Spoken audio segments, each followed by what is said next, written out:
Pour économiser l'eau, adoptons les bons gestes. L'eau m'a dit. Comment préserver la ressource en période d'étiage?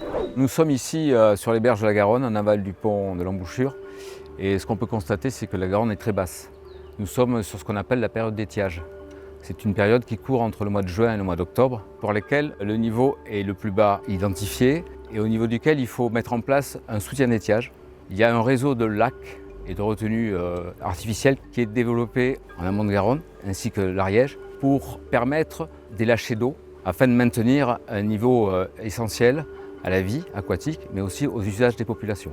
Alors plus que jamais à cette période critique, des efforts sont demandés aux habitants. Alors il y a différents moyens de participer à ces petits éco-gestes quotidiens pour limiter sa consommation en eau. Le premier, c'est déjà réduire les usages, privilégier plutôt les douches que les bains, ça c'est du bon sens. Lorsque l'on utilise l'eau pour se brosser les dents, pour se raser ou pour se savonner, faire l'effort de couper l'eau. Vous pouvez également utiliser des accessoires qui permettent d'économiser l'eau à installer en sortie de robinetterie, tels que des réducteurs de flux ou des mitigeurs.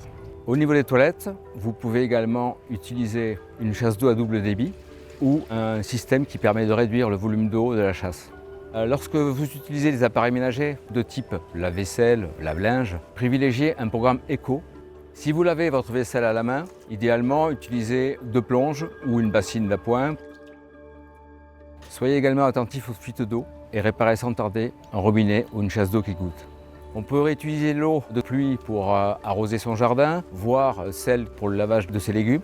Arroser à la fraîche, le matin ou le soir de préférence, et utiliser la technique de paillage pour conserver l'humidité. Enfin, si vous êtes propriétaire d'une piscine, limitez le remplissage et la mise à niveau. Vous pouvez également être acteur de votre consommation grâce à l'application mobile qui vous permet de surveiller votre consommation et des alertes de télérelève. C'est un effort collectif, indispensable. Il faut tenir compte de ce cours d'eau qui fait partie du patrimoine toulousain. Donc la Garonne, je l'aime, je la protège. L'eau m'a dit.